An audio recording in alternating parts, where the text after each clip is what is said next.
So I've made a few bunny hop tutorials, but I want to approach this video from a slightly different perspective. If you've been having trouble getting your wheels off the ground, or you've been struggling with how to bunny hop, this might be the video for you. So without further ado, let's jump into it. So when we talk about bunny hopping is just jumping on your bike without the assistance of a ramp. With a ramp, you have the ramp assist you into the air. Bunny hopping, you have to do all the work yourself. So a good way to talk about bunny hopping is actually to start without our bike. Let's put our bike to the side and look at the mechanics of jumping on our feet.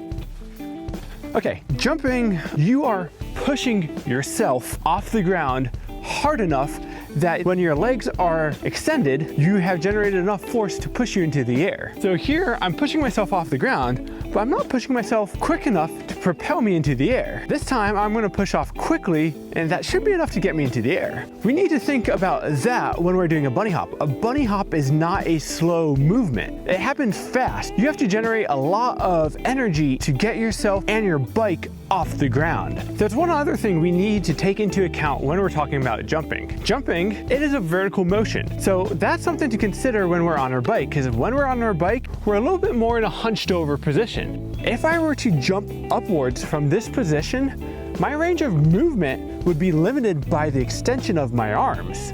I would not be able to get full range of movement out of my legs or hips. So before we extend our legs, we need to get our front wheel off the ground. That is something we need to take a look at in itself because it's one of the trickiest steps of the bunny hop. All right, I want to put my bike aside really quickly to talk about one other thing. A lot of us have full suspension mountain bikes. If we were to just explode off the ground, we lose a lot of our energy that we're trying to use to propel ourselves upwards to compressing the suspension. So a good way to think about jumping on a mountain bike is we're actually jumping on a trampoline. On a trampoline, before you jump upwards, you have to squat down so the netting actually goes downwards before you can spring upwards. It's the same exact concept. So before we propel ourselves into the air, we need to pre-compress our suspension. That step is called preload. Now, if you're on a hardtail, this step is a little bit different because you don't need to pre-compress the suspension. The biggest difference is the timing. Bunny hopping on a full suspension bike is a slower process. Bunny hopping on a hardtail is a little bit quicker. There's one thing that a lot of people overlook when talking about preloading. Preloading has to happen quickly. For example, if I were to just slowly lower myself down, my suspension didn't compress any more than it did when I was sitting on it. Now, however, if I go back to that same position and I drop down, my suspension compressed when I hit the bottom. That is preloading. But instead of our butt smacking into the seat, we wanna use that drop and press through our legs because we're gonna then use that to propel ourselves into the air. So you remember how earlier I said when we jump upwards off the ground, it happens in a vertical motion. But when we're sitting on a bike, we are in this hunched over position. My range of movement would be limited by the extension of my arms. In order to get full range of movement out of our hips and legs, we actually need to lift our front wheel into the air. To add more complication, in order to lift our front wheel into the air, we need to get our weight behind our rear axle, but it's more complicated than that. If I were to just shift my weight back, my front wheel is not coming off the ground. We need to use our body weight along with energy to lift our front wheel. If I were to push off my front wheel and quickly shift my weight to the back, then my front wheel will come off the ground. And this is happening at the same time as we preload. This is why bunny hops can be so frustrating to learn. There are a lot of little movements happening all at once. And if you skip one, you're not going to be able to achieve the full range of movement and get that good bunny hop that you're looking for. Now, I think we need to also discuss one misconception.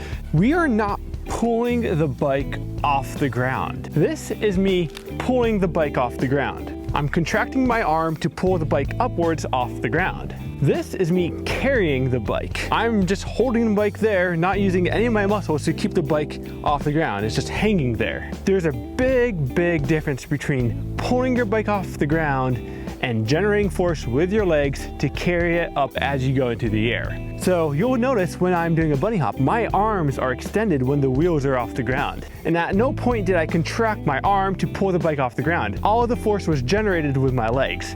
Okay, so we're gonna use this stick to help teach us these movements in the correct order. So first, I'm going to lift my front wheel over the stick using my body weight and energy. Now that we've got our front wheel over the stick, we're gonna try to do the same thing with our rear wheel. In order to do this, we need to pre-compress our rear suspension and then spring upwards to get our back wheel off the ground and into the air. Some of you are probably going to find that your feet are coming off the pedals when you're trying to lift your back wheel over the stick. Now, as you can see, I have regular pedals. I'm not clipped in. So how do I keep my feet on the pedals? Well, you will notice that my foot is pointed when my legs are extended. I'm almost smearing my feet along the pedals to help drag them up into the air. Again, I'm not doing this by curling my legs. I'm just applying some pressure to the pedals so that when I push myself into the air, the bike comes with me.